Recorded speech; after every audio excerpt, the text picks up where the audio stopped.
So very good evening, sir. Good evening. Yeah, it's really nice to have you with us. We'll be starting in a few minutes. We'll be starting at 4 sharp. Sure. Okay, sir. Thank you, sir.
A very good evening to all the architects, students, academicians who have joined with us today, who are also joining us on YouTube and also on our Zoom link. We're very happy to have you. Welcome to Future of Architecture 2021 Internships and Jobs. Future of Architecture is a webinar that we started RVS Chennai in 2020. It was a one-day webinar when the pandemic started for students to know about the field of architecture.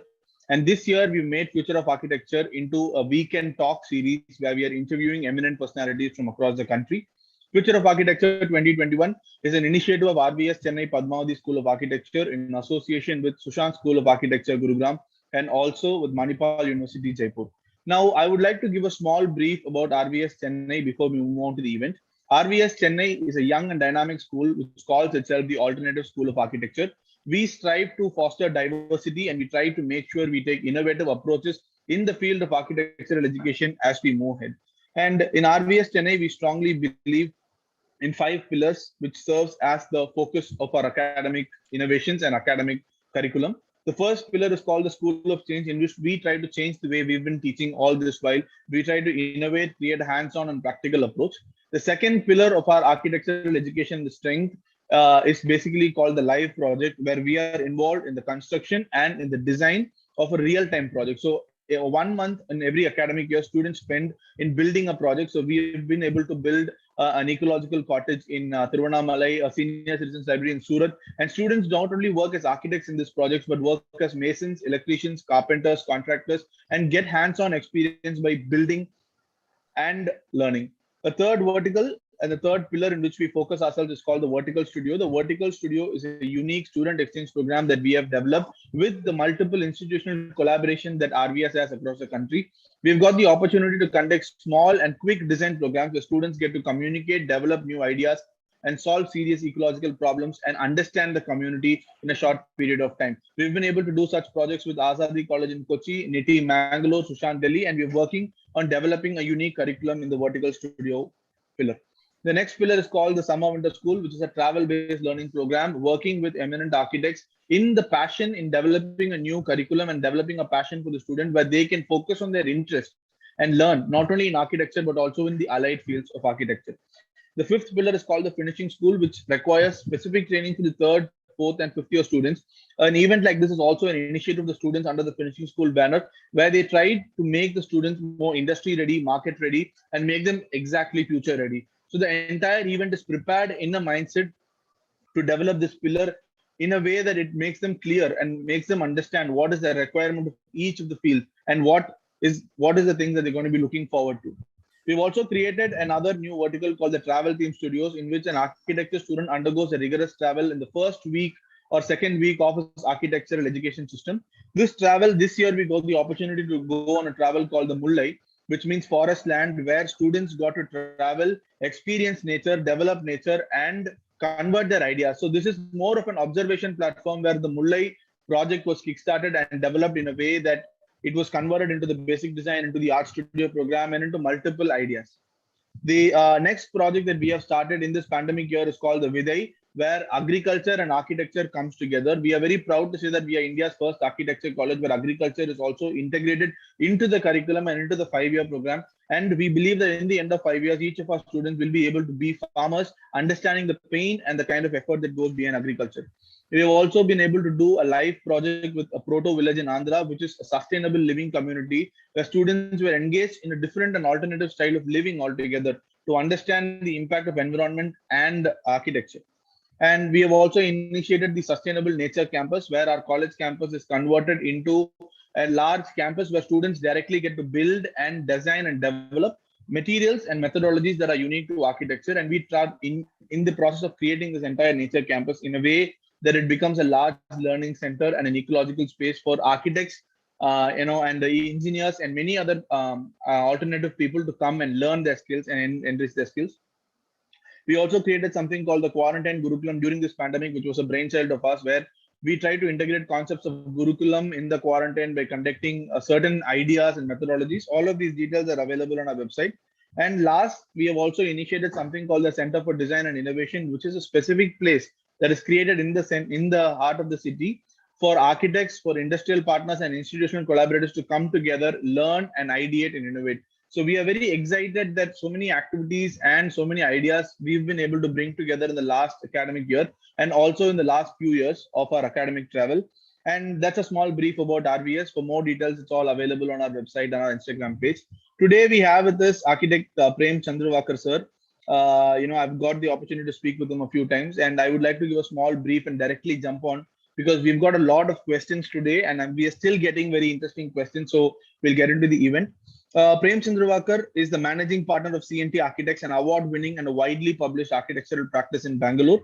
He is the former executive director of SISTI Manipal Institute of Art, Design and Technology in Bangalore, and is an academic advisor and guest faculty at Indian and international colleges across the country and also globally.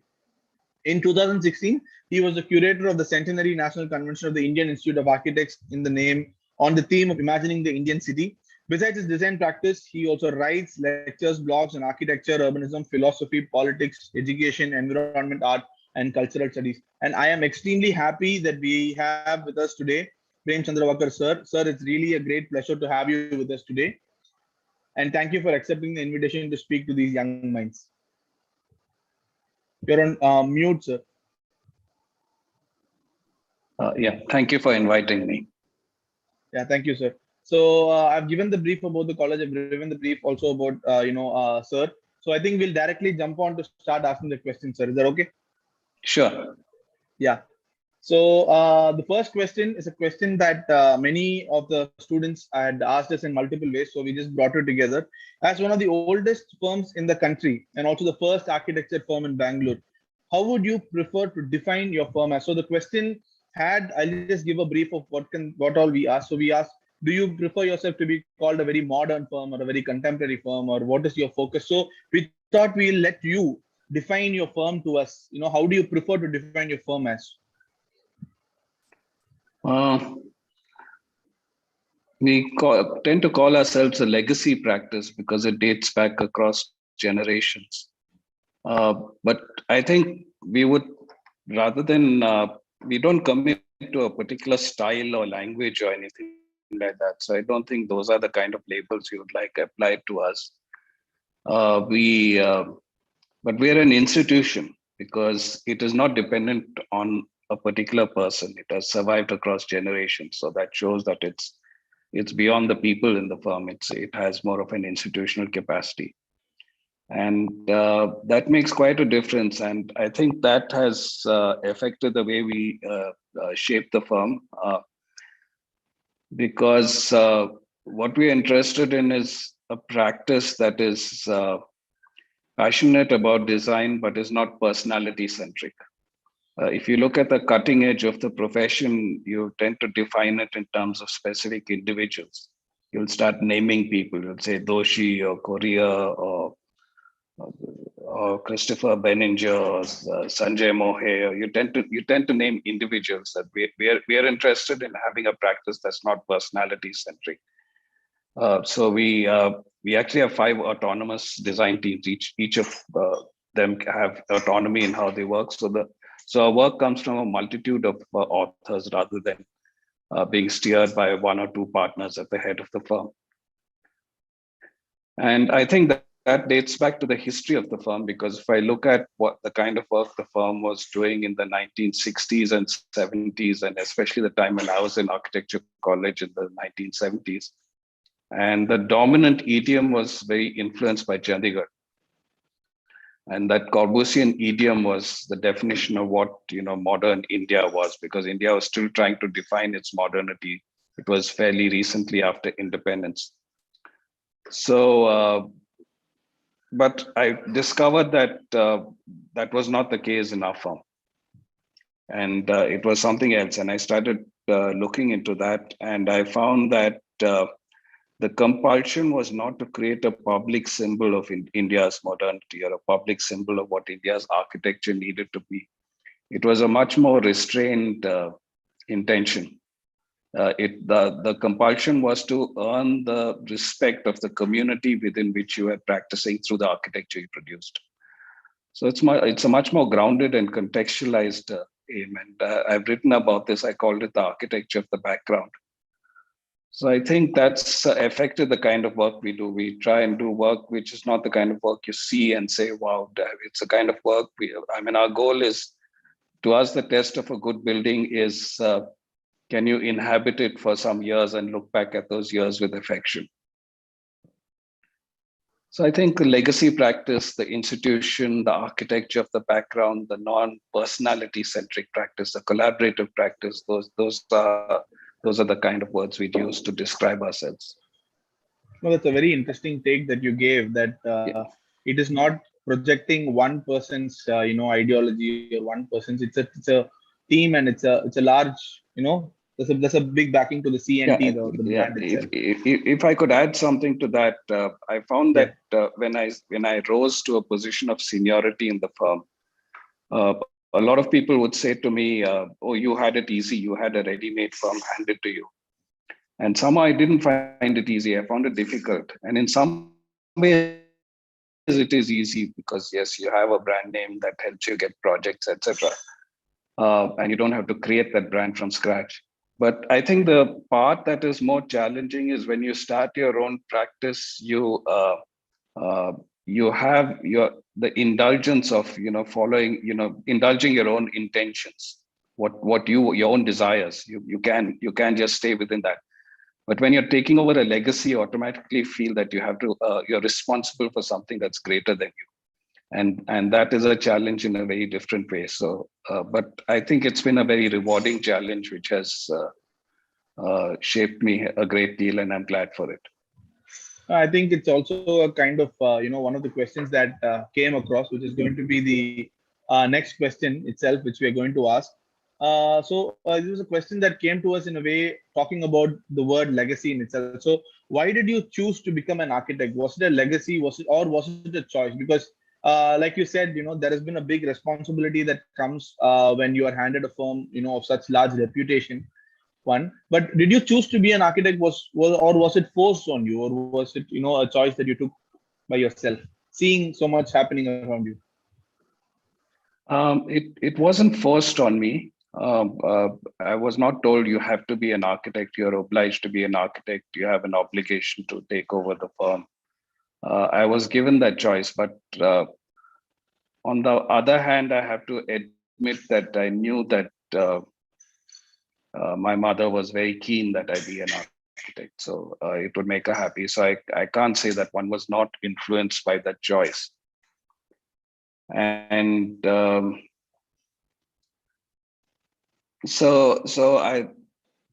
in the end, I thought about it, and I looked at my interests and the combination of artistic creativity and rationality and technology. I found that was something that did interest me a great deal. So I did become an architect, but I think I also became a very different kind of architect. I always combine theory and practice together. So I think you can continue in a sort of legacy that has been shaped for you, but you also shape it in your own way, and you construct your own space within that legacy. So since you mentioned that this as a legacy firm, a firm that has actually got so much reputation, can you explain a little bit, because there are many young firms who have started their firms, and they have so many doubts and questions, I think, that will be coming. But the thing that you mentioned about being handed over or being working on a firm, so did you start in CNT as a junior architect? How was your journey in the office? Did you get trained somewhere else? The entire process is something that I think interests many young architects and students. One of the things that I was very clear about is that I was not going to join the firm straight out of college. I felt I needed to go elsewhere and construct my own identity. So right after graduating, I worked in Delhi. I worked with Kanwinde Rai and Chaudhary for close to 3 years, and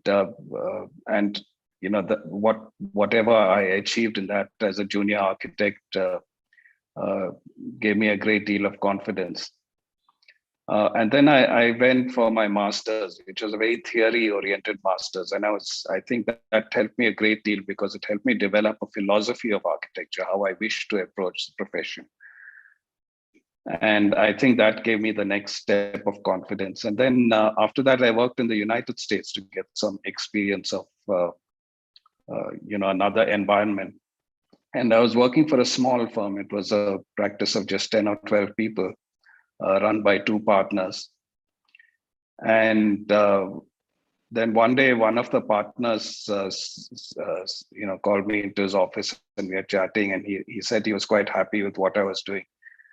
And he told me if I continued, I'm on track to become a partner in this firm. And then at that stage, then I felt I had the confidence to come back to India and join the firm. And I'm glad I did not join it immediately, because I constructed my own identity, my own confidence, and then I joined the firm. So I think that gave me the balance of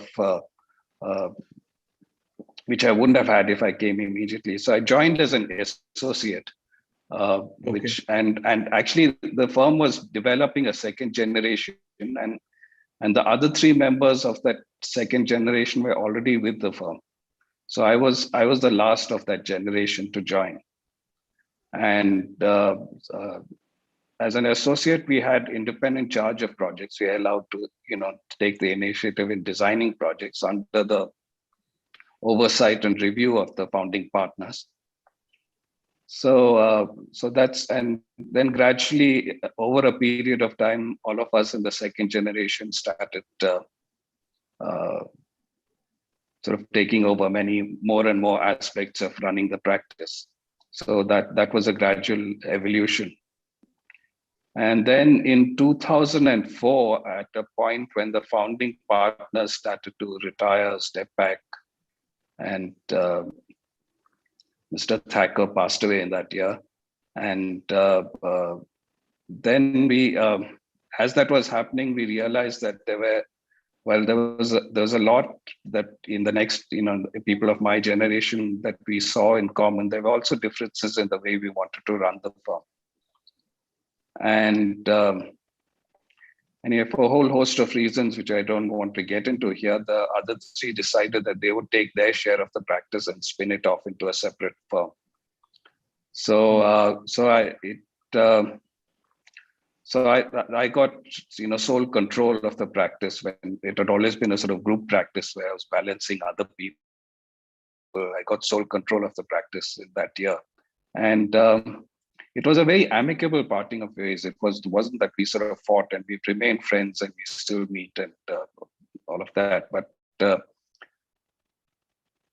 another friend, came to me and said, "What an opportunity you're being given. You're being asked to reinvent yourself. Very few people are given that opportunity." So I think that reinvention was another thing that happened, and I had to sort of make some choices, because suddenly, I'd been what was one of the larger firms in Bangalore, and then I was running this. I was just making the I spent 2 years before with Srishti as the executive director, as you announced in my introduction, and I'd just given that up, and I was transitioning back into full-time practice. So I had a small team. So suddenly, I found myself running a five architect firm. And I had to take the choice about whether to keep it as a small niche practice or to build it up and to use the firm's earlier reputation. And I decided to do the latter, firstly, to continue the legacy of what the firm was. But also, since I was interested in this practice that was not personality centric, and the idea of a collaborative practice,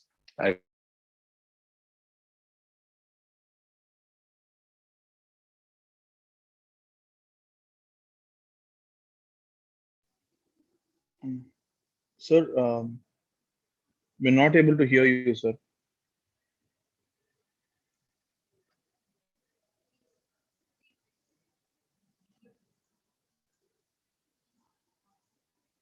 Yeah, you're back, sir. You're back, sir. We can see you now. Yeah. The audio is not, we can't hear you, sir. Yeah, can you hear me now? Yeah, we can hear you, sir. Yeah, please continue. Yeah. So you were talking about. So we are. Yeah. So we built up the firm, and we are now larger than we were at the time of the 2000, prior to the 2004 split. And as I mentioned, we have 5 autonomous teams, 1 based in Hyderabad and 4 in Bangalore. And we're probably about a little under 30 people, architects totally, about 40 people all told. So So it's that's been actually the nice to journey. see that, yeah, so that you've shared your experience of where you started and how you traveled. And I think many young practices and also the architects who are speaking here have mentioned that the firm is something that you should, create with your own philosophies and ideologies, even, when you have in a history to come back to. So the next question actually is about, the kind of multiple entrepreneurs that the firm has created in the past years. And we've seen many young practitioners, many senior practitioners create their own firms from the build up. So CNT has created many entrepreneurs in these many years. So what are your thoughts on that? I personally think that the culture of the firm has encouraged many youngsters. Even I know so many people who have worked in CNT and then come out to start their practice. So how has that influenced, or how did that happen? Because it's been a very interesting forum itself.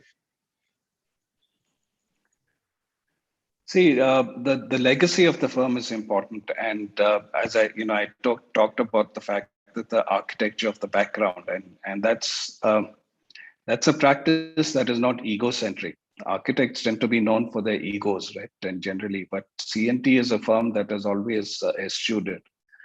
That, and we've always said that you are actually serving a cause that is greater than you are. Like one of the things that we were taught by the earlier generation is that when you're presenting to a client, don't say, I think, say, don't you think? Because when you say, I think, you're presenting an idea as your possession. When you say, don't you think, you're conveying that the idea is greater than both you and the client. And it provokes a very different kind of dialogue. Uh, so, and I think that's also given a certain freedom to people to speak up. So, and so, like, for example, one of the things that we have in the office is what we call the Monday sharing, where every Monday late afternoon the whole office comes together and we'll either take up a project that's in the early stages of design and brainstorm on it, or we will share some topic of interest, whatever it is, and everyone is allowed to speak. It's not a thing that's it's supposed to be just the senior people speaking. So even an intern can ask can question some decision on the project. There's no such thing as a stupid question. So that creates a certain vitality in the firm. It's an energy that serves us well, but I think it's also a culture that breeds people to to set up their own practice. And always, some people develop their own ideas which might be slightly different from what CNT is developing. So they feel they want to do it on their own, or they have other reasons, they want to go back to the hometown, whatever, and they eventually set up their own practice.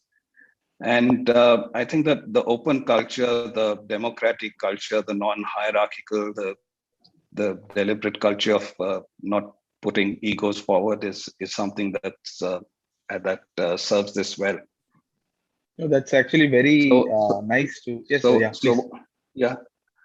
No, so one of the things that we found is that it's very, very rare that someone leaves our office to join another office. Hmm. We found that people leave our office either for personal reasons or to set up their own practice, or they go for further studies. It's one of those reasons. The people who sort of leave our office to join another firm in Bangalore is probably, I don't know the exact number, but it'll be less than 10% of all the people who've been with us. It was really nice, sir, that the culture and the philosophy of the office, is developing the next set of entrepreneurs. So I've actually known, but I never knew about this. The practice that you have, then the kind of so it's constantly coming back to my head, saying that it is not a single person that is taking this entire firm forward. So we'll move on to the next question. Actually, As actually, yes, sir. I just want to add something more, Yeah, because yeah, please. I noticed in your introduction about your school, you talked about a finishing school to make Yes, sir. graduates more employment ready, and I don't know exactly what you're doing there, but when I hear words like finishing school, I have to admit to some apprehension about it, because I don't think the purpose of education is to serve the discipline, not to serve the profession. And I think that there's a big difference between the two. And I say this not as a academic. I say this as a practitioner. Yes, That sir. the practice also, because if I when I get fresh graduates, I'm not bothered about their technical skills that much. Of course, there has to be a certain threshold, but that's not really what decides it. Because if I find that if someone is interested in learning, is willing to work hard, they pick up the technical skills quite fast. To just apprentice them with someone senior, and after 6 months, they're reasonably productive. So I am set up as a practice to cover gaps in technical ability, but I'm not set up as a practice to cover gaps in creative ability, in thinking ability, in the critical discernment. That I depend on the school to do that, because to do that within the practice is very difficult. And if I get graduates who don't have that ability, um, I'm reduced to a commodity. I'm reduced to the kind of firm that just does the same thing that everyone else does. I need to have that critical ability going down all the way down to the lowest level. And in school, you have the opportunity to do that in a certain environment of freedom, that you're freed from the sort of regular exigencies of a project, the eccentricities of a client, all of those things. So you really have the environment to hone that skill. So I feel that schools should just focus on developing the person, the student, as a thinker, as someone who's not constrained by the status quo, who thinks for themselves, and not be overly bothered about what the industry needs.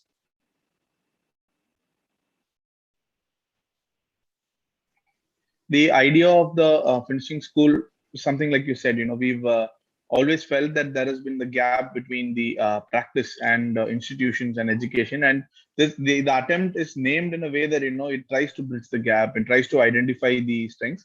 But definitely, sir, it's a very very important take that we have today. And the next question also is going to be on the same lines, because that's something that this is a question that I had been asking practitioners, because institutions, like you said, have to serve the discipline. And also, many students are going to be architects at the end of the day. So the question that we had posed on the same lines is, the gap between architectural practice and education has become bigger in the past decade, is what we feel. Why do you think this has happened, since you've seen the transition? The connection between architects and architecture schools, the connection between students and architecture firms in a city, this gap has quite become big. Forget the pandemic, I'm not going to be talking about the last 1.5 years, but in general. And institutions, like you said, have a big responsibility on them, but also struggling to fill the gap, because practices also are not exactly returning the kind of interventions in many levels, is what we feel. So what do you think, this gap has become bigger, and why do you think this happened? It's a complicated issue, and there are multiple reasons. One is, I think, in the profession as a whole, there's a gulf between theory and practice. Uh, Part of the problem is the personality-centric culture that we have read, and that personality-centric culture is conditioned by the mechanisms of peer review. How do architects judge their success? At least those who are not looking at it just from the business and the money point of view, but in terms of the value they add as creative professionals. And they've tended to judge their success on mechanism of peer review, like does my work win design awards? Does it win competitions? Does it get published in the reputed journals? Does it lead to invitations to lecture in the architecture schools?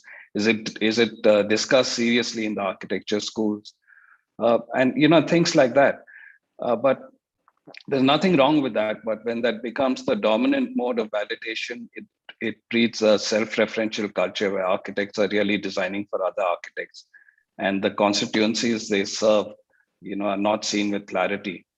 So I think one thing we have to do is start, we even worse, we lose the language to talk about the value of architecture to people who are not architects. So I think that's one thing the education system has to look at very seriously. The second is a poorly understood relationship between theory and practice. There's a sort of common perception that theory is foundational to practice. You first develop a theory and then you apply it in practice. But actually, the relationship is far more complex than that. The reason why I've always sustained theoretical interest in architecture is because I think theory and practice cover the same things, but they move in opposite directions. So in practice, I move from the general to the specific. I start with something general like a design brief for a particular kind of challenge. Then I start looking at design options. I zero in on one option. I start developing it as a schematic design. Then I start developing its constructability. I go into design development. Then I go into the details of its construction. And I'm moving into more and more levels of the project process pushes me into more and more levels of detail as it goes further. And if I do nothing but that, my center of gravity as a person starts getting, moving to the level of detail. Theory does the opposite. It starts with a specific observation and tries to generalize principles out of it. So in its process, it gets more and more general. And if I do nothing but that, my center of gravity as a person moves to abstraction. I become the ivory tower academic. So I think the two work best when they are in the same space critiquing each other. When theory is a way of critiquing practice, practice is a way of critiquing theory. And we have to co-locate them. We've tended to disaggregate them into separate spaces. We say theory belongs in academia, practice belongs in the world of firms. So I think it has to continue. I mean, Christopher Benninger put it quite well when he said the greatest gift we can give our students is the knowledge that they'll always be students. So I think this continuing critique, and we try and structure our practice as a space where this dialogue is alive and ongoing, is important. Then I think there are some reasons which are specific to the Indian context. I mean, we've had a sort of gradual decline in the quality of architectural education. And we've just been approving numbers, and we have a very poor system of quality review. And so, we have a whole host of colleges where fresh graduates are recruited to be faculty. We don't have enough involvement of practice in the education system, and a whole host of other reasons.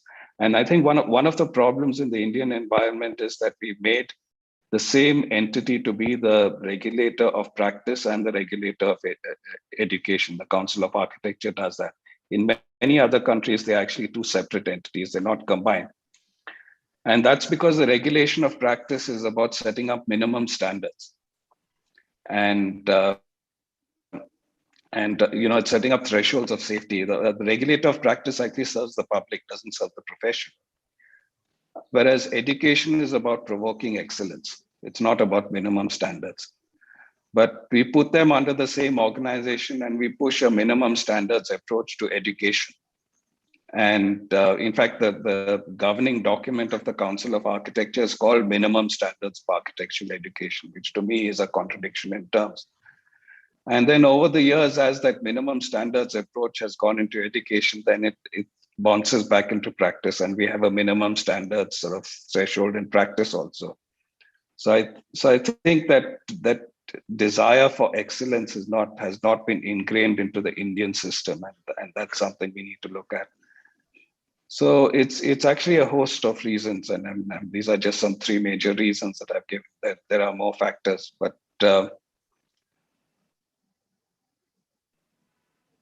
it is a problem, and it's one that we need to look at. Now, as a young teacher myself, and with so many young professionals, across the country who are involved in teaching, and they have written to us in a way that it's not I'm not going to say it's a blame game or something, but they have been chosen to be a teacher and now they are teaching in many levels.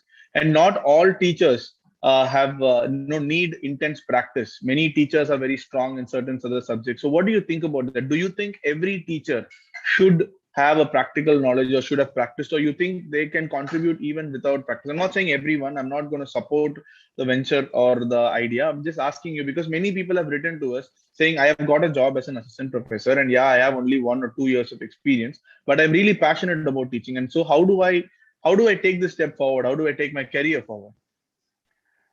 Well, you need to have a practice, even if it is not the convention of design practice. You need to have a practice in which you're seeking mastery, in which you have a passion, uh, and you know. So actually, what that means is you have to be doing something other than teaching.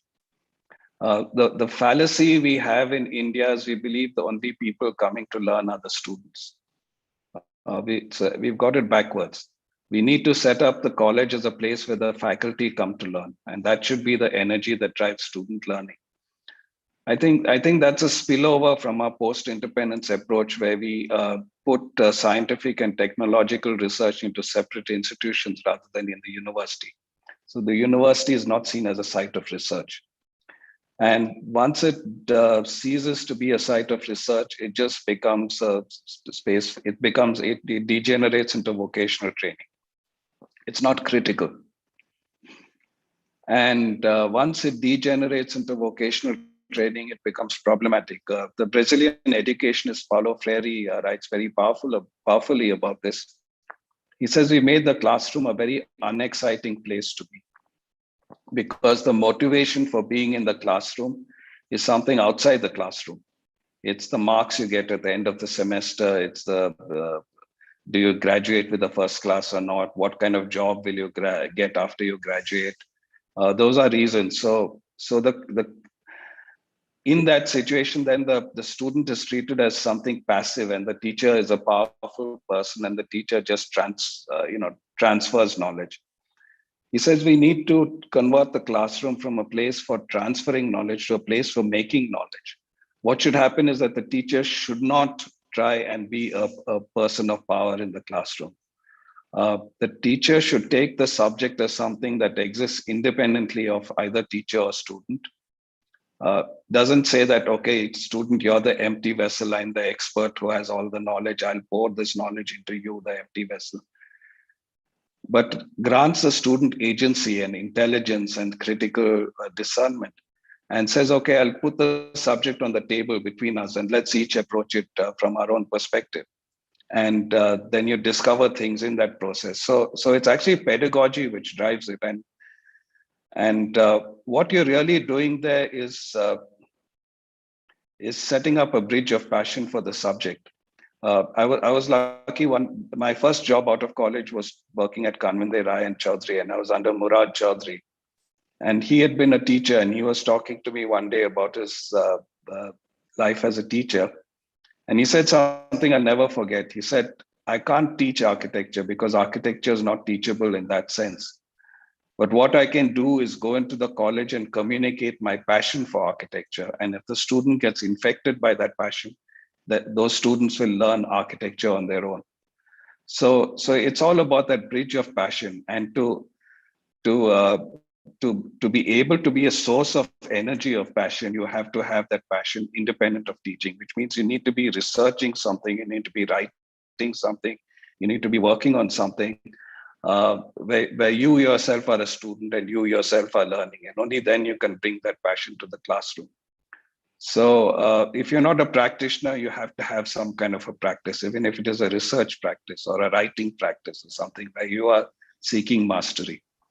And because you got to remember, you're a role model also for the students. The students will imitate you or be influenced by you, even if they don't directly imitate you. And if you're not a student, how do you expect the students to be students? Actually, thank you, sir, for that very deep and insightful answer. And I think that is definitely something that many young academicians would want to hear, because it's not something that is to be felt guilty about, but I think a step forward is very essential. And just start looking ahead to many teachers who wrote to us. So we're going to be going on to the next question due to the lack of time. We have just a little more time left. I'm going to be starting one of the questions that came, which was very, I don't know if it's contextual, I don't know if it's right, but this is what it got. No, the next question. The next question on, this is the same question. 1 minute.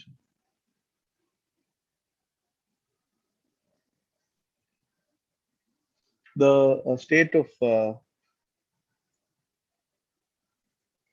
1 minute, sir. Just a minute. Small technical.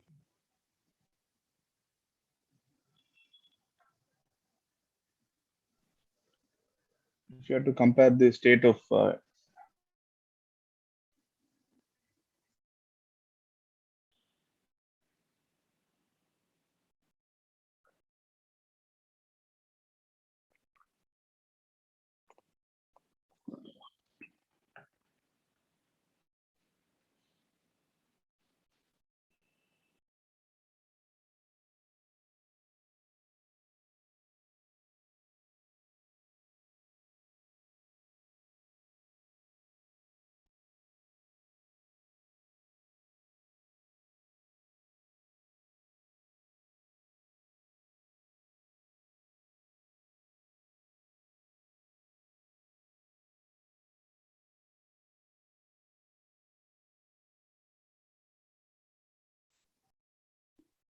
sir, am I audible to you, sir? There's some technical. Yes. I can hear you. So I'm going to read the question, sir. Sure. So if you had to compare the state of Indian architecture to a global standard, okay, you can just stop the screen. If you had to compare the state of Indian architecture to a global standard, how would you evaluate it? Do you think we have progressed, or do you think we have regressed?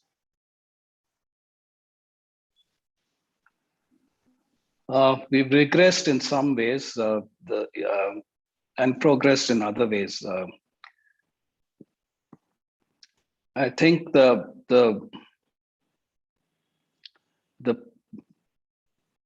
are certain creative abilities that are very encouraging, and I'm very encouraged by what many of the young practices are doing. I see many young firms doing some really good work, and that's the sign of hope.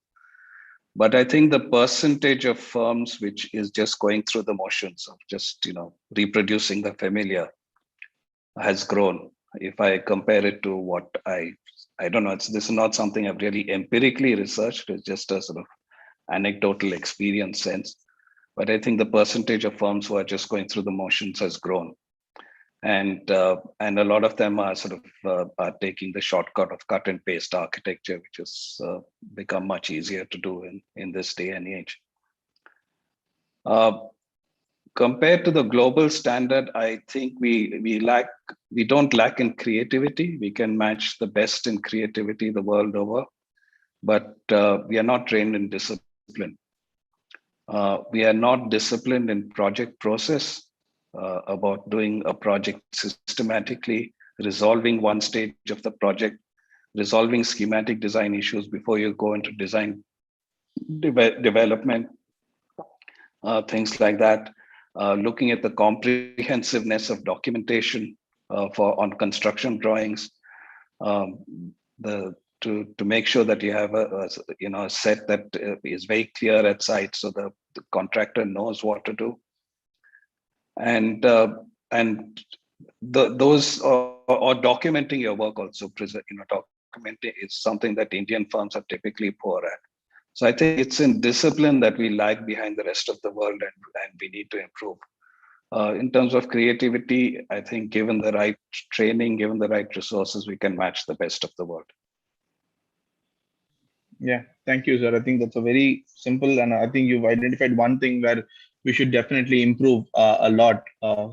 We lack in discipline, and many many young firms have mentioned to us that the entire process of actually going through a building is quite strainful, and the kind of fees that they're able to charge, or the time that they're able to spend on the project, is directly proportional to the amount of detailing that they do on this building or the building that they do for any matter. So there has been a very, very big dilemma that, how do we handle if I need to spend so much time, but I'm not getting paid for that project in detail?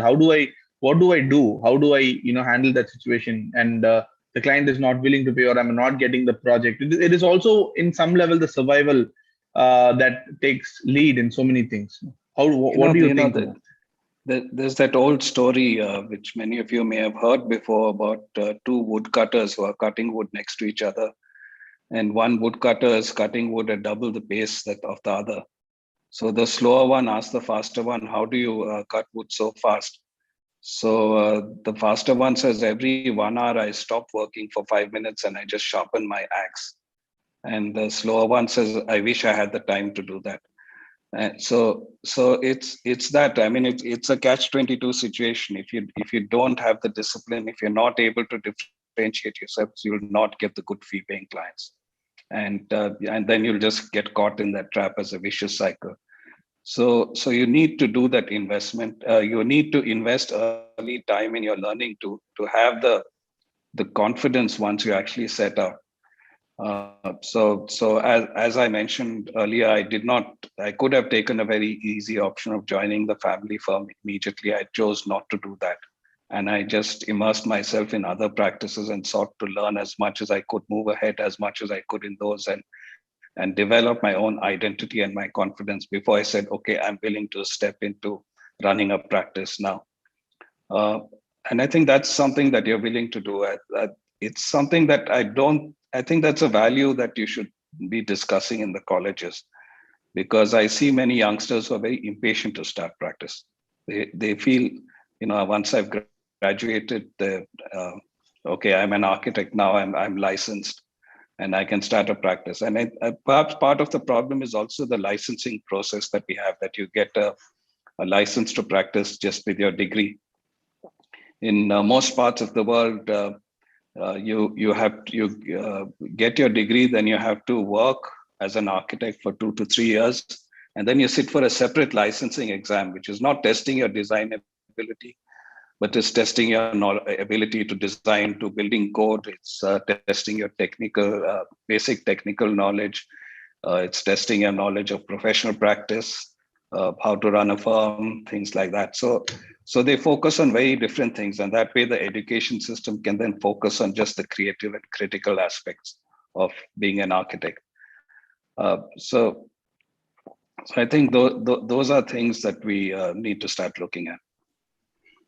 Yeah, thank you, sir. Actually, it was the story is, I think, something that we've all known, but it's also a reminder of how to look into a practice and how to establish one. So the next question is something that has come from not many students. I think there was one student who had written this to us, and I was really excited to ask this to you. Concrete jungle and glass buildings, two very common words that are being used extensively to students in many discussions, reviews. What do you think about these two terminologies? Or what is your response to these two terminologies? I think the student must have listened to these two words being used a lot in his review or in his academic sessions. So I think these are things that you need to develop conceptual clarity about, and probably these are things that you'd be well served if you start talking about these issues at the college level. One of the problems in a lot of contemporary architecture, it's not scaled to the human figure. And one class which I took when I was in graduate school in the US has influenced me a great deal, which was called a sense of space, or it was on the idea of spatial composition. And one of the first things that the teacher presented was a paper written by an architect called Erno Goldfinger, who I think is of Hungarian origin, but he was settled in England. And he's written this paper called The Sensation of Space. And he talks about three kinds of space. One is what he says is pictorial space, which is the space of a painting, which is two-dimensional, best seen from a perpendicular direction, and you're outside the space. The second is plastic space, which is the three-dimensional space of sculpture, which can be seen from multiple angles. You can walk all around it, but you're still outside it. And he says then there is architectural space, and the big difference in architectural space is you're inside it. And once you're inside it, you can't see all of it. You see only part of it. If I'm in a room, I can see the wall in front of me. I can't see the wall behind me. So the space has to have certain qualities like enclosure and proportion by which you can build an image of it in your head. So, architectural space is conceived, it's not just perceived. So now the implication of that is that it's conceived by locating the human figure within it. And so that means you have to scale architecture to that human scale. And which is something that we lost the ability to do. It's actually historical buildings did that very well. If you looked at, say, for example, the facade of a building, there was a hierarchy of scales, and the smaller scale you could always relate. You could say, okay, that element looks like it's 2 people high and 4 people wide. And then the jump to the next level of scale would not be too great. It would be just 2 or 3 times. It wouldn't be 1:20 or 1:50 or something like that. So you got this. So they were friendly to the scale of the human figure. One of the things that we do in a lot of modern architecture is that we take a single element, whether it is glass or concrete, and we might stretch that element unbroken across 20 floors. And we lose that sense of scale. And once you lose that sense of scale, that provokes terms like concrete jungle, or I forget what was the term you used about glass, but it provokes those kind of words. Glass buildings overall. Yeah. Another thing is the way we look at cities, for example. We tend to look at cities as bounded entities, and perhaps this comes from the history of cities being fortified, with a wall around them. So we say the city is this urban area, it's got a boundary. What's inside the boundary is urban, what's outside the boundary is rural. Inside is architecture, outside is nature. And we don't look at the fact that actually nature flows right through the city. We think of nature just as wilderness. And when nature is admitted into the city, it's seen as something aesthetic rather than ecological. So the park to be enjoyed, spatial entities to be enjoyed, not an ecology you approach with reverence and wonder. So I think we need to look at the city as a space of flows. The one metaphor that someone came up with was the city as a sponge, because a sponge has a defined shape. You can recognize it by its shape, but it also has a porosity, which sees a set of flows through it. So can I recognize those flows? Can I look at the fact that the way water flows and permeates into the ground in this small building that I'm designing actually makes a big difference? Can I break out of this prison of just seeing nature as wilderness and look at the weeds in my backyard or the tree in my backyard with the same kind of reverence and wonder as I would see the primeval forest? So I think we have to change our gaze if we need to break out of these things. It's there are a lot of mindsets that we get trapped within, which then perpetuate these problems. So this scaling of the human figure, this relationship to nature, all these things, we have to learn how to understand them, and we have to feel them in our body. They can't be abstract concepts. Understood, sir. Actually, there's so much, that I'm personally learning from this conversation about, and so many information that I'm getting, which is actually very nice. So, and also to the person whoever has asked this question, I think it's up to you how you interpret, all these things, and intense and immense knowledge. You need to read about it. You need to know this is really nice. First time I'm hearing about the sensation and the 3 kinds of space, and I am really excited, to learn a little more about it. So going on to the next question, which is something I think is from one of the people who have been. Let me just add something to the sensation of space, because I think the richness of architecture comes from the layering of multiple scales. It's not you. So with very simple forms, you can create very rich experience. So if I take, for example, take the Buland Darwaza at Fatehpur Sikri.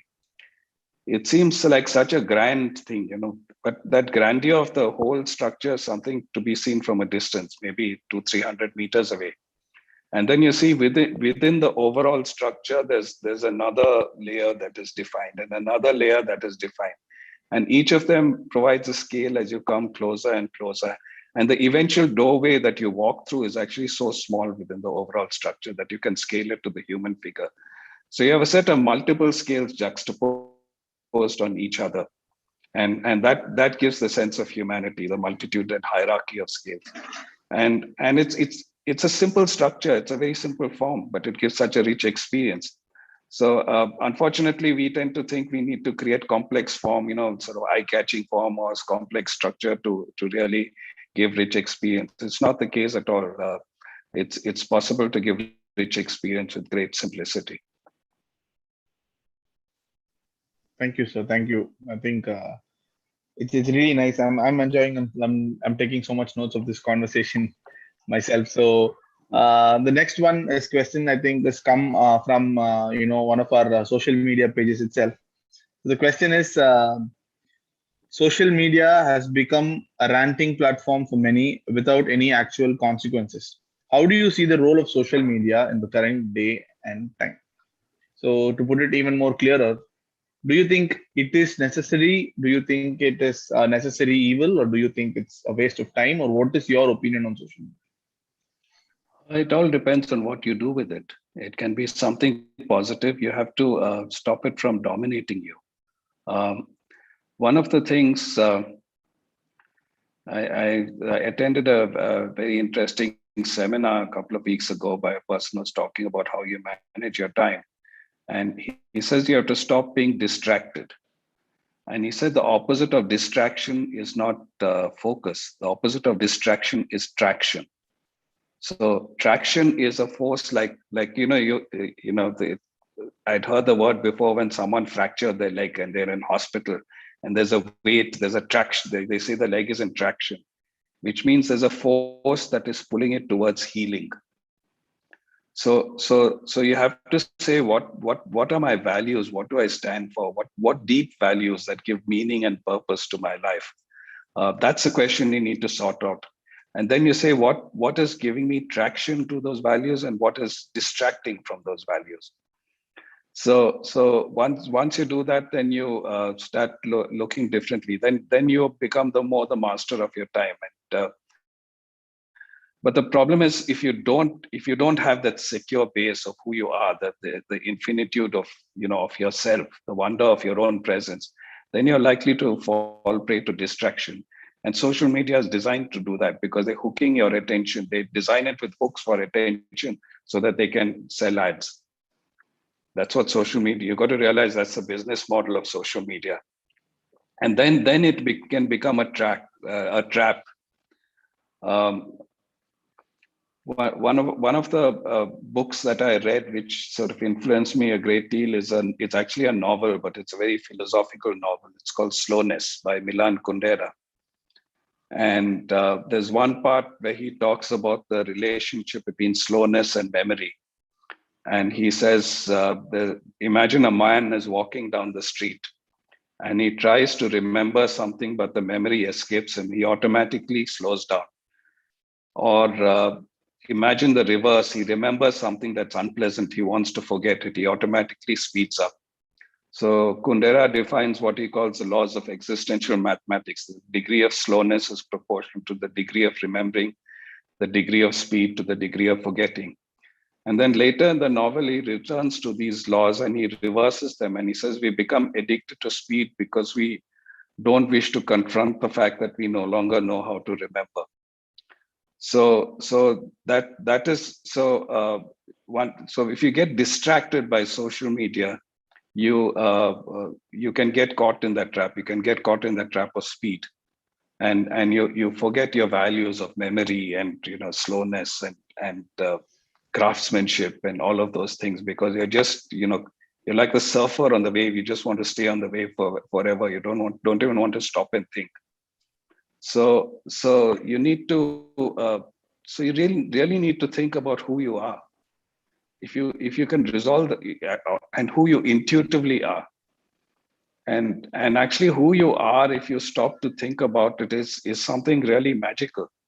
The fact that I listened to a podcast by a physicist called Brian Greene, and he said, everything within your body is governed by the laws of physics. It's a set of particles that are arranged in a way to allow certain biological functions. But he said there is no explanation that within that conglomeration that's within your skin, you have the capability for an Einstein to discover the theory of relativity. You have the capability of Beethoven to write the Ninth Symphony and that choral movement of Ode to Joy. You have the capability of Shakespeare to write King Lear.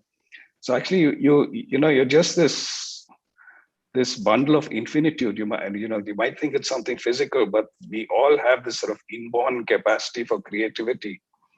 And you need those moments of slowness and stillness where you understand it, you recognize it, and you start working with it, you start building with it.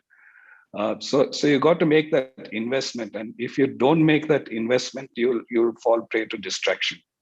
And so I don't think social media by itself is the problem. I think it's more that internal problem that do you want to have that anchor of infinitude within yourself. And if you can find that anchor, you will find a way of managing social media. And then you can use it very productively as a way of interaction, as a way of learning, as a way of building connections. But otherwise, then you degenerate and you just write about what you had for lunch on Facebook or something silly like that, or just and then the problem is you got to realize you're dealing with a world that has got captivated by that. One of the people in our office, one of our associates, said he has a college classmate who works for a firm doing hotel interiors, and the client gave a one-line brief for the hotel interior. He said it should be Instagram friendly. He's not talking about a value. Giving the guest the experience the guest a valuable experience, a memorable experience. He's not talking about building memory. So I think we have to we have to start designing differently. One of the things that has influenced me in the way I design was the position that I wrote in a paper like over 20 years ago, and it was called Notes on the Aesthetics of Absorption. The paper is available online for anyone who wants to read it. But it says that actually when you inhabit a space over time, you start building memories about it. And there's an aesthetic that accrues over time after the architect has stepped away from the project. Because we are conditioned by the fact in college that we're always next to our design talking about it.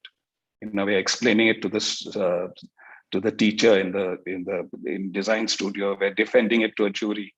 And then after we graduate, the mechanism of peer reviews keep that architect's voice alive. But in real practice, once you design your building and hand it over for inhabitation, after that, you're forever silent. And you have to come to terms with that moment of silence. And then the building has to speak. So then you're designed for that potential of of absorbing this aesthetic of memory accruing over time. So if I'm designing for memory, I think very differently. If I'm designing a house, then suddenly I get preoccupied with bay windows and niches and steps and verandas and bookshelves and tectonic elements that are sticky to memory. And I start looking at a spatial organization that will produce this kind of memory. So you design very differently. So I think as an architect, you have to realize that the test of a great building is not do you look at it and say, wow, but can you inhabit it for some years and look back at those years with affection? So I think once you develop those kind of anchors, then social media is not a problem. Yeah, actually, it's it's something that is completely something that we are generally not taught in school as well. We've always thought to be fast. You need to be first. You need to come fast. You need to think fast. It's always a lot about speed, and I think the current world also is very fast, and it's looking at everything once has to be faster than what it was yesterday. You have to be brighter than what you were yesterday. So I think a pause is very essential, and specifically for a field like this, which is very influential and it's got a lot of impact that it can convey. So I think slowness. You can't deny this need for speed. That's the nature of the world. So I'm not trying to say put your head in the sand and deny speed. but it's like there is this very minimalist style of ink brush painting in Japan where they do something very powerful with just a few strokes. A master in that is able to produce a great work of art in less than 5 minutes. But there's 10 years of practice and thinking and reflection and honing that skill that has gone into that. So you have to invest in the reflective ability that will allow you to act with speed.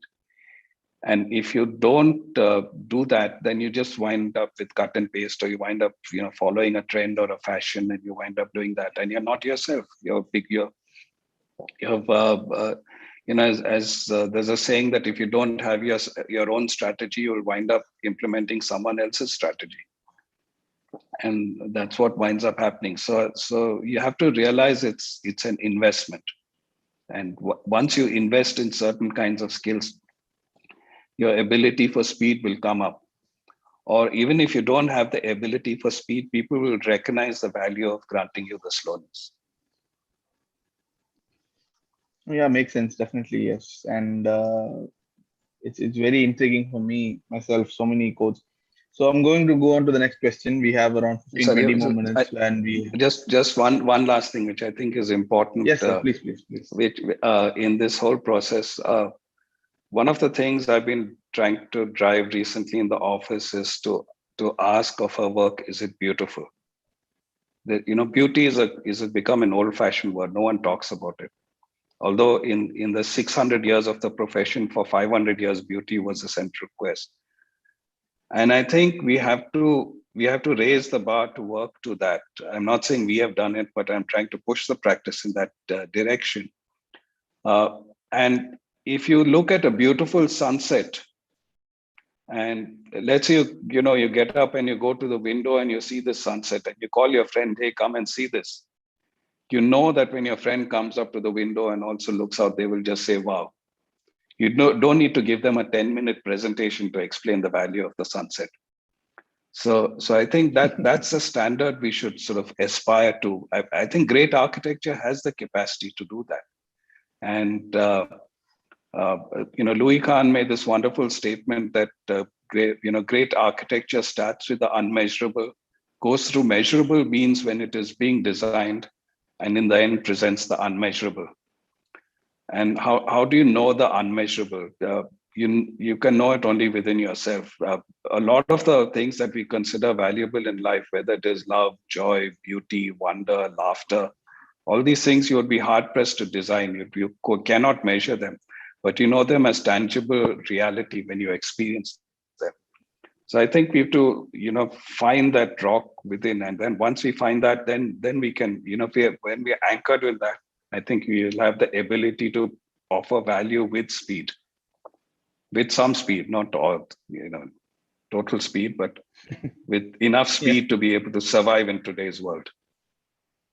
I think the intention to be, towards this beauty and like like trying to be not having a 10-minute presentation to talk about the sunset is essential, that we are able to appreciate and experience architecture as a whole, rather than just talk about it in comparison to what has already existed and what is going to be existed. So it's nice to have such a interesting way to look at it, and also the importance of speed. I'm just going on go to the next question. It is a question that came, we are not sure who gave it to us, but it was something that I thought we should ask a practice like yours. Why do you think Indian architects are not often invited globally while foreign architects are being invited to India? Part of it is, I think, because Indian architects haven't had the discipline of documentation and project process. They haven't. We have to think of how we can consciously offer value and be able to communicate that value both through the work and through the way we act and speak. If we don't do that as a profession, as I said, we become very self-referential. That's not the problem just with Indian architecture, that's a global problem. And we can't communicate our value. And I often hear architects when they talk and they blame the client as being unsympathetic and this and that, and and I think that that's an easy cop out. They sort of expect the client to have, almost like have faith in them, like that unquestioning faith.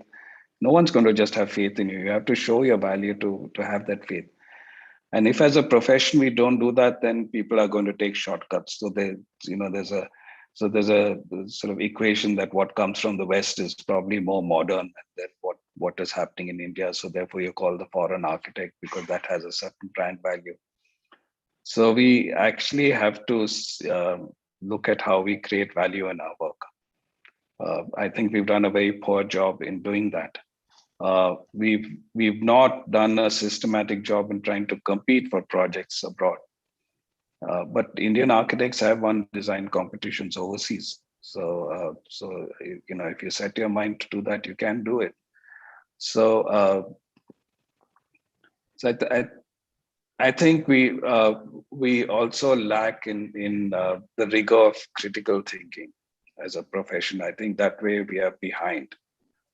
Too much of our educational system, as well as too much of our the world of practice, is just geared to reproduce the familiar, and to actually seek to discover deep value has not been ingrained into practice. I think the percentage of practices that are doing that in the West is not great. It's not like they are very far ahead of us, but they're a little ahead. And together with these other factors, like just this, sort of shortcut brand value of saying that the West is more modern, then that attracts the tendency to go to foreign architects.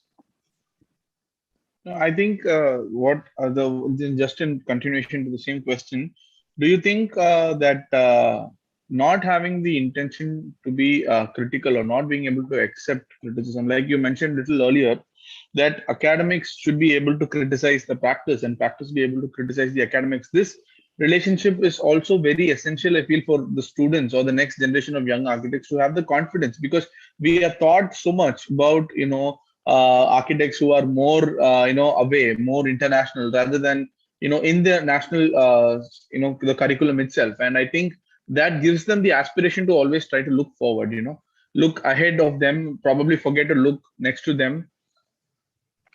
Yeah, and it's more than just the theory and practice, cross critique. You need to have a culture of criticism also, which we don't have. How much genuine architectural criticism do you see? If I compare it, the major magazines and newspapers in Europe or US or the UK or Japan and many other countries have architecture critics on their rolls. They publish in the popular press critique of architecture. You get journals and books which are critical of architecture, which critique architecture, take even work by practicing architects and write critiques of that. And people accept that. In India, because we expect to be treated as, with reverence and that people should have faith, I find that people get offended with criticism. They by and large, they don't know how to take it. And when I talk to people who run architecture magazines and I say, why don't you really, write more critical stuff? They said, we get a really bad pushback, and then that affects us, so we can't do it. And even once I worked with one journal and I said, why didn't you write a critique? And we called one of their people to just spend time in our office, and we had a discussion and we gave them data on our work and all that. But what they wrote wound up being more descriptive than critical. And you got to remember, criticism is not really about judgment. Criticism is to actually get behind the framework of a work and uncover its value system, its ideology. It's to have the discernment to see through the work just in its surface visuality and uncover what it stands for. And we don't have that. We need a culture of criticism. We need more criticism in our journals. We need the ability to write criticism be taught in our schools. We need criticism within the popular media. Only then things will change. And I think it's okay if we offend a few people in the process, but I think unless we're willing to do that, we'll have to do it. Now, I would like to just know if you had ever received any criticism that was, negative, and how did you react to it? And I'm very sure that you would have taken it in a very different light. But since we are talking about it, and since I have you with me, talking, so was there any criticism that you got for one of your projects, which was, I know it might not have been published, but definitely it would have come to you, or someone would have said to you. Is there anything like that stands out? Yeah, will there always will be, and people have in discussions, people have questioned us, but not enough. I don't think. I mean, that's the sad thing. I mean, I think I would be a better architect if I was challenged more by my peers, by the popular press, etc. Uh, so I don't get enough. So if people just at the surface of it say I don't like it, it's terrible, or if they say you're a terrible person, that's not criticism, right? You actually you do what's called a close reading. You get into the nature of the work, and you say, look, what you have done is in creating these kind of spaces, you have violated certain tenets of modernity, or you go through some kind of analysis in which you uncover something. I don't think I've ever received that kind of criticism here. One tends And I to get think the sort of flippant sort of just react of the surface criticism. and it's also slowly, I think the social media is now opening up into certain ways of being critical, and in few years I'm definitely hoping that criticism and is accepted and is also being spoken about quite widely, because like you said, it's not just about I don't like the color of the building, or I don't like the building at all. It needs to be more theoretical. And I personally feel that I have also felt very strongly about certain buildings. I wanted to say or wanted to talk about it because I felt personally, and I've also but the lack of theoretical knowledge, the probably the understanding to how to do it is also one of the reasons that many people don't want it to just look subjective. Well, So I don't think social media is going to do it, because criticism requires nuance, and social media doesn't tolerate longer text. I mean, Twitter, for example, 280 character limit means you have stripped all the nuance out of it. You're just it's pure polemic with no nuance. And but even Facebook and all that, you might give a link to a longer article, but people are just caught up in the stream and keeping up with the stream. So very few people actually open a link and read it thoroughly. So I think it's something more that has to come from the academic culture, the culture in academia to teach criticism. It has to come from journalism, deeper journalism, and we have to encourage architects to read, which we don't. yeah. We need to demand in our colleges that architects read. We need to have a sufficient number of courses which are based on their ability to read. Because what do I do when I read? Think about it. It's not the issue of what that specific book contains. Do I just take something out of that book and put it into myself? It's that act of stepping out of your skin, and you step into someone else's skin, which is the writer of the book. And then you step back. It's equivalent to traveling, right? You travel and discover something new, and you come back and you've done. So reading is a way of doing that on an everyday basis.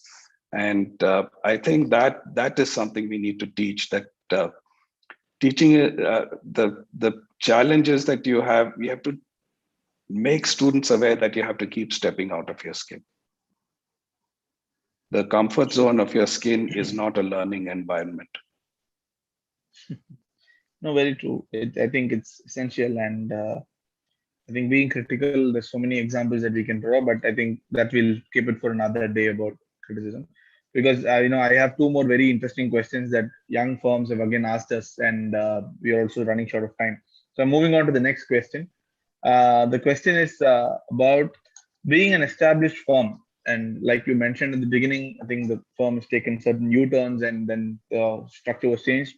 What will be your thoughts to young firms and financial management, and how did your firm handle the pandemic crisis financially and emotionally, because that was something that everyone has definitely taken a hit on.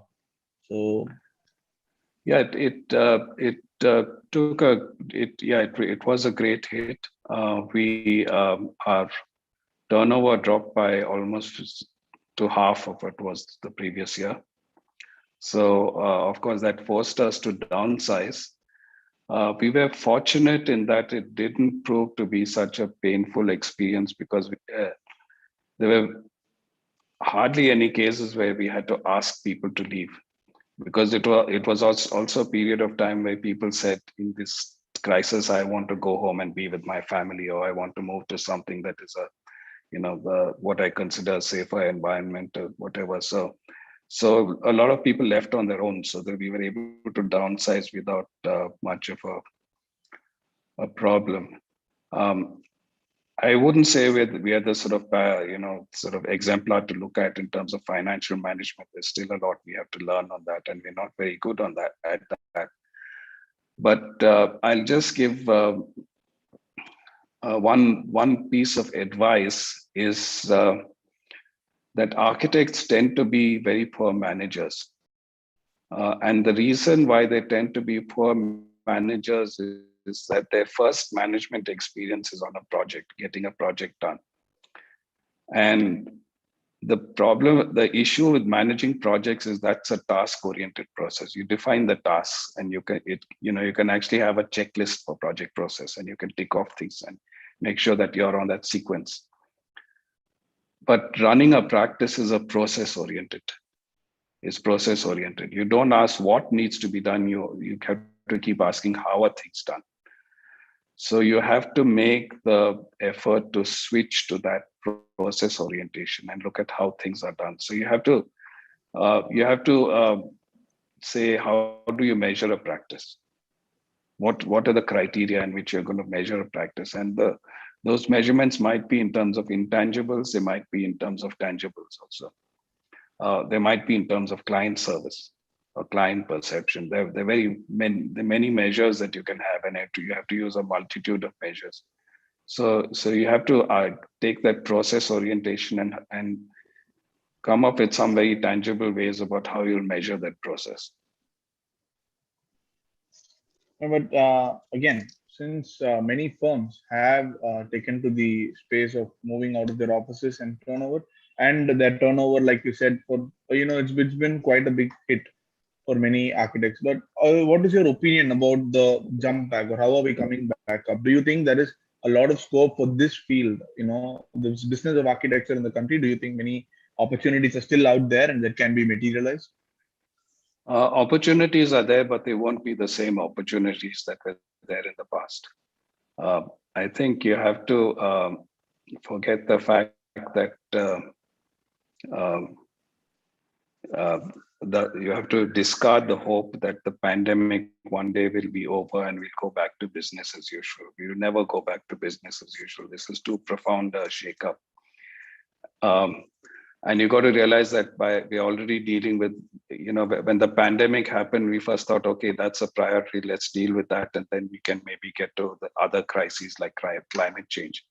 I think events have shown we can't afford to take this sequential approach. We have to learn to deal with both simultaneously. So one has to say, what are the new sort of modes that by which we'll operate, and it requires new modes of understanding. I think we have to all look at sustainability and define some criteria, performance criteria, in terms of energy, in terms of water, and all the other factors that we say we're not going to design below these. We're going to meet these performance criteria. We're not going to design anything that does not meet these criteria. We've got to rethink how things will happen. For example, the workplace is never going to be the same. Now, and many companies have realized that. So I think when the pandemic's over, you'll still have a hybrid workplace, which you won't have everyone working from home, but you'll have a combination of work from home and work in the office. And that's going to change the nature of workplace design.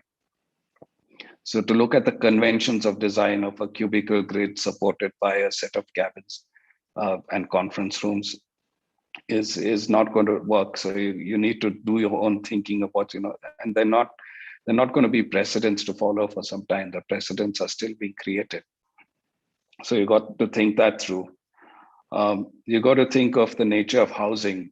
People are not, So we are looking at the fact that, and this was a problem that was articulated quite some time ago, but I don't think the profession has sort of mainstreamed it, is that we tend to look at housing as a noun, whereas, and then therefore we define it as a product which sets up thresholds of affordability.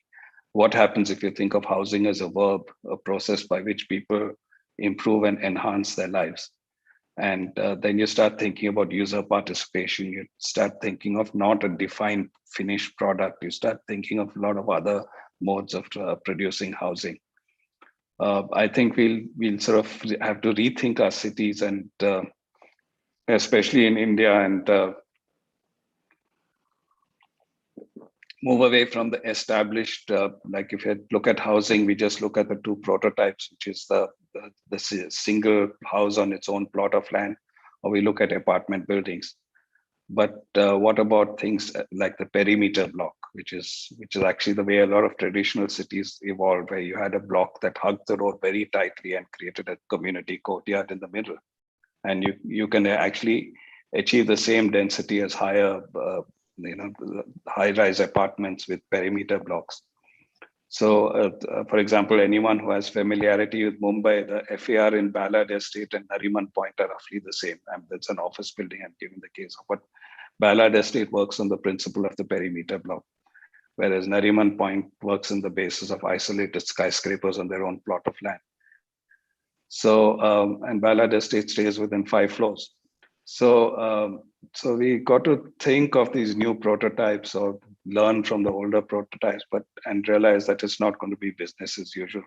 So I think being able to innovate from scratch and to shift to a process orientation and not stay embedded within a task orientation, and be willing to step out of our comfort zones.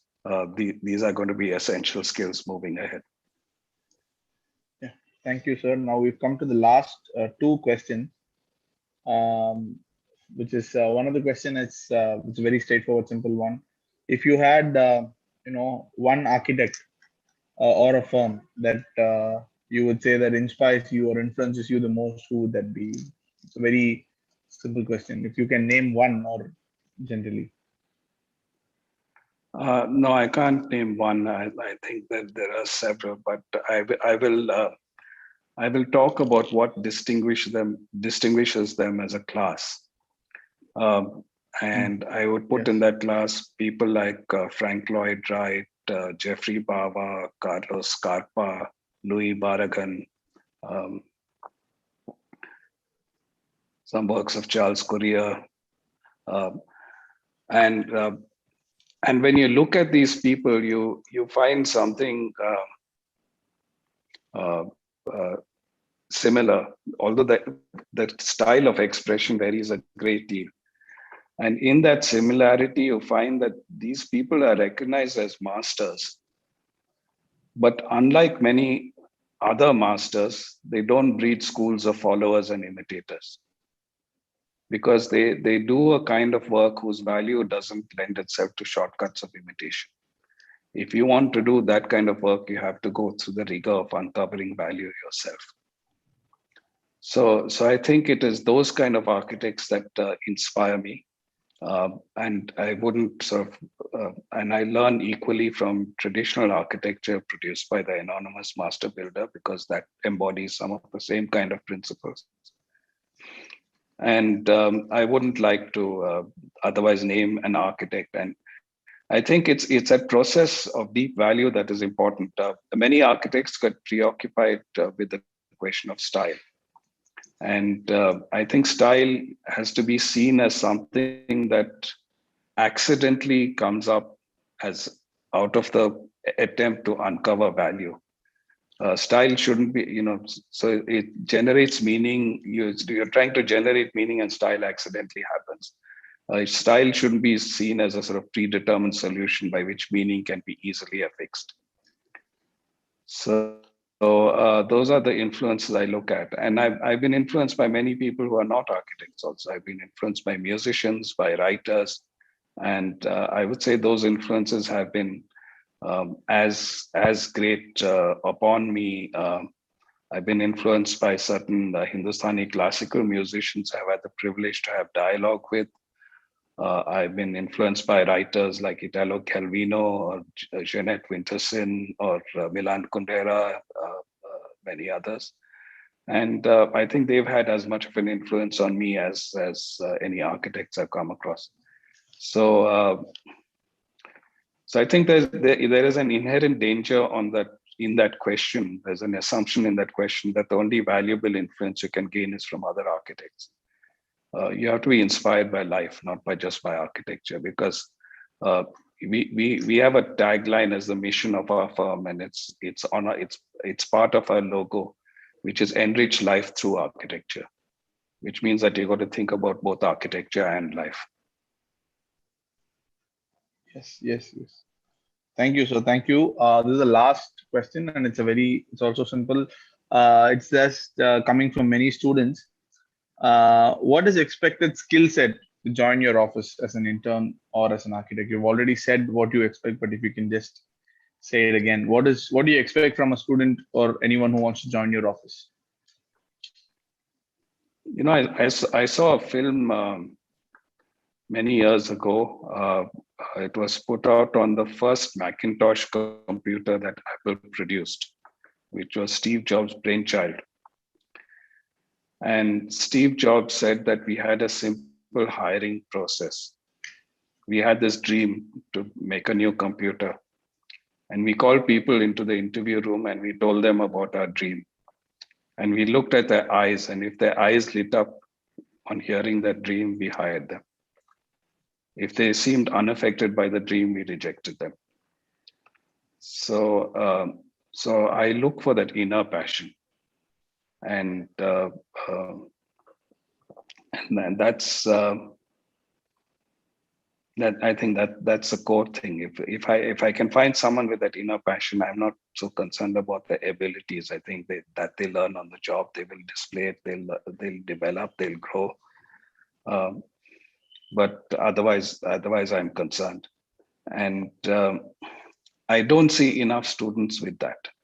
In fact, I wrote a blog piece, and there's a link to that blog piece on the hiring portion of our website also, which talks about the fact that students don't even research the firm they're applying to.